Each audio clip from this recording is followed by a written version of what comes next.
ज्योतिष एकाग्र चैनल में आप सभी का हार्दिक स्वागत, हार्दिक अभिनंदन। इंस्टाग्राम और फेसबुक में ओम प्रकाश शर्मा आप सभी का हार्दिक स्वागत करता है। आपका ज्योतिष से संबंधित जानकारी के लिए ये चैनल बनाया गया है और इसमें आज जो मैं आपको जानकारी देने जा रहा हूँ वह है पति और पत्नी के बीच में गृह क्लेश क्यों, विवाह उपरांत क्यों संबंध टूट जाते हैं आदि पर मैं चर्चा करूंगा और उन खास बिंदुओं पर जिसको हम आज की तारीख में नज़रअंदाज कर देते हैं, वो इम्पोर्टेंट बिंदु आपके नोट करने लायक हैं और इसको नज़रअंदाज करने का परिणाम आज हम देख रहे हैं। जगह जगह विवाह के मुश्किल से 6 या 8 या 1 साल के अंदर संबंध टूट जाते हैं, या जिनका विवाह हो चुका है और वो गृह क्लेश, तनाव, टेंशन और अलगाव की स्थिति बनी रहती है, तलाक की स्थिति बनी रहती है। ये दिनों दिन बढ़ती जा रही हो और ये समस्या एक विकराल रूप धारण कर रही है। कारण क्या है? हम जन्म पत्रिका जो मिलान करवाते हैं वो अपनी मर्जी से करवाते हैं और दूसरा जो विवाह होता है, जो शुभ मुहूर्त देखा जाता है, उस मुहूर्त को फोटोग्राफी में टाल दिया जाता है, उसको किसी भी कारण से टाल दिया जाता है, वो बहुत गलत है। तो मैं कुछ आगे इस संबंध में सिर्फ बिंदुओं पर चर्चा कर रहा हूँ, व्यर्थ की बात नहीं कर रहा हूँ। अब जन्म पत्रिका में दाम्पत्य जीवन के बारे में विवाहित सुख जो देखा जाता है वो लग्न भाव से जस्ट सामने 7वां स्थान। लग्न भाव स्वयं खुद होता है, स्वयं जातक या जातिका होती है और उसके जस्ट सामने जो होता है 7वां स्थान, वो दाम्पत्य जीवन और वैवाहिक स्तर को आपको बताता है कि किस तरह से विवाह आपका निर्धारित होगा, आपका क्या राधा कृष्ण की जोड़ी बनी रहेगी या फिर आप में बहुत जल्दी अलगाव की स्थिति बन जाएगी। इसलिए 2 बिंदु विशेष कर देखे जाते हैं, पहला लग्न और दूसरा है सप्तम भाव। इसके अलावा कुटुंब का स्थान जो होता है वो दूसरा भाव कहलाता है। इसके अतिरिक्त सप्तम भाव से पहले जो आता है 6ठा स्थान, वो रिपु यानी दुश्मन का कहलाता है और अष्टम भाव जो है वो आपके आकस्मिक दुर्घटनाओं को, बीमारी को और मौत को बताता है। तो ये और 12वां स्थान है, ये पति पत्नी के संबंधों को लास्ट में शयन सुख, बिस्तर का जो सुख देता है वो 12वां स्थान देता है। इस तरह से जन्म पत्रिका का पहला स्थान, दूसरा, 12वां, 6ठा, 7वां और 8वां ये मोस्ट इम्पोर्टेंट स्थान कहे गए हैं, जो पति पत्नी के मधुर संबंधों को या तो बढ़ाते हैं या फिर टूटन दे देते हैं, तनाव दे देते हैं और टेंशन या आए दिन गृह क्लेश होता है। ये प्रमुख बिंदु हैं। उसमें से अब मैं सबसे पहले आपके सामने 7th हाउस की चर्चा कर रहा हूँ। सप्तम भाव दाम्पत्य जीवन को बताता है। जैसा कि मैंने कहा, यदि यह किसी भी प्रकार से दूषित होगा, यानी कि सप्तम भाव पर पाप ग्रहों की दृष्टि पड़ेगी या फिर इस स्थान पर कोई पापी ग्रह बैठा हुआ होगा, तो ऐसे में दाम्पत्य जीवन में खटास आती है, गृह क्लेश बढ़ता है। अब जैसे मंगल है 7वें स्थान पर या पहले स्थान पर मंगल स्थित होगा, तो ऐसे में हम साधारण से दृष्टि से देखें तो यह मांगलिक पत्रिका कहलाती है। इसलिए मांगलिक पत्रिका होने के कारण यदि लग्न भाव में मंगल स्थित होगा तो उसकी सीधी दृष्टि आपके दाम्पत्य जीवन पर पड़ेगी, यानी कि पत्नी पर आप का जो प्रभाव पड़ेगा वो उग्रता का होगा। मंगल क्या झगड़ाऊ किस्म का कहा जाता है, क्रोध का कहा जाता है। ऐसे में मंगल या तो पहले स्थान पर स्थित होगा या फिर 7वें स्थान पर स्थित होगा, यानी कि परस्पर दृष्टि संबंध, दोनों ही दृष्टियों से मंगल अशुभ कहा जाता है। इसलिए ही तो कहते हैं कि यदि पत्रिका मांगलिक है तो ऐसे में इनका मिलान नहीं करना चाहिए। और मंगल यदि शत्रु राशि में स्थित होगा तो ऐसे में ऐसे जातक या जातिका का जब विवाह होता है तो इनका दाम्पत्य जीवन सुखी नहीं कहा जा सकता है।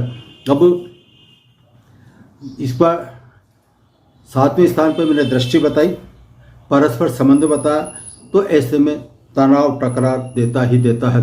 अब 7वें स्थान पर शनि स्थित होगा तो ऐसे जातक या जातिका का विवाह पहली बार या तो विवाह होगा ही नहीं, यदि होगा तो उसका दाम्पत्य जीवन एक तरह से नीरस रहेगा, उदासीन रहेगा, क्योंकि शनि क्या एक उदास ग्रह माना जाता है इस स्थान पर। और दूसरा है ये शनि विच्छेदात्मक ग्रह भी माना जाता है। ऐसे में यदि यहाँ पर शनि स्थित होगा या शनि का दृष्टि संबंध होगा तो ऐसे में ऐसे जातक या जातिका का दाम्पत्य जीवन दुखी होता है, कष्टदायी होता है।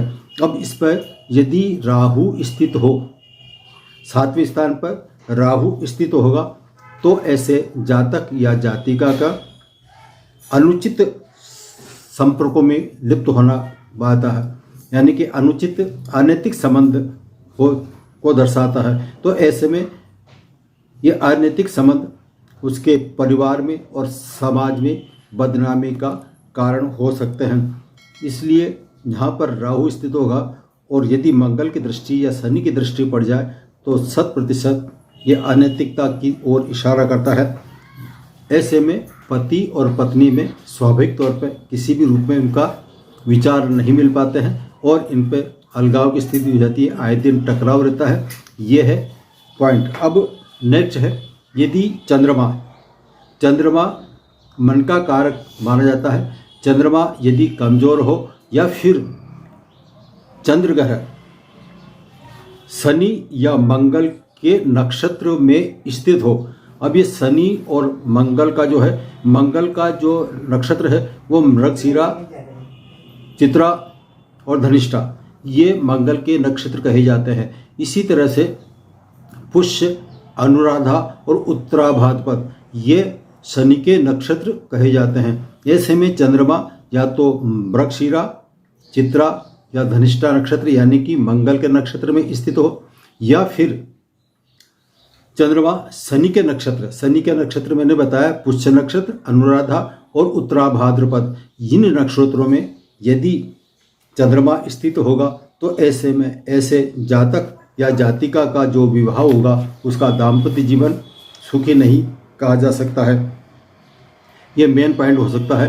अब शुरू में मैंने आपसे चर्चा करी थी कि लग्न भाव को भी देखा जाता है, यानी कि प्रथम स्थान को भी देखा जाता है। लग्न भाव का स्वामी और सप्तम भाव का स्वामी दोनों, पूर्व में मैंने बताया था कि इसमें इम्पोर्टेंट जो सूत्र है वो है लग्न है स्वयं जातक या जातिका, और उसके जस्ट सामने 7वां स्थान है वो उसके जीवन साथी का कहा जाता है। ऐसे में स्वयं का अपने जीवन साथी के साथ कैसा संबंध होगा, इसके लिए या तो लग्न भाव का स्वामी और सप्तम भाव का स्वामी दोनों ही 6, 8 या 12 स्थानों में बैठे हों, 6ठे, 8वें, 12वें स्थान पर बैठा हो, या फिर लग्न भाव का स्वामी या सप्तम भाव का स्वामी की युति तो बन रही हो, लेकिन इसके साथ साथ वो दूसरे 6ठे, 8वें और 12वें भाव का भी स्वामी होकर इनकी आपस में युति बन रही हो, तो ऐसे में भी पति पत्नी के संबंध अच्छे नहीं कहे जा सकता है। आए दिन टकराव होती रहती, गृह क्लेश होता है, तलाक की नौबत तक आ जाती है। अब लास्ट में एक और पॉइंट बता रहा हूँ। सप्तम भाव का स्वामी यदि नीच राशि में स्थित हो या फिर शत्रु राशि में स्थित हो या फिर वक्री अवस्था में हो या फिर सप्तम भाव का स्वामी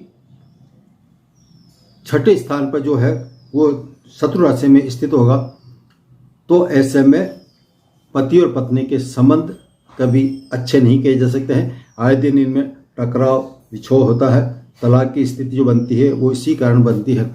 इस तरह से ये गृह क्लेश क्यों होता है, इसके थोड़े कुछ मेन बिंदुओं को मैंने आपके सामने उजागर कर किया है।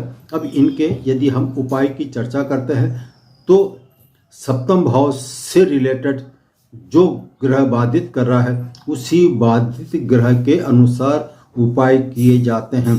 जैसे यहाँ पर मंगल होगा तो मंगल है तो ऐसे में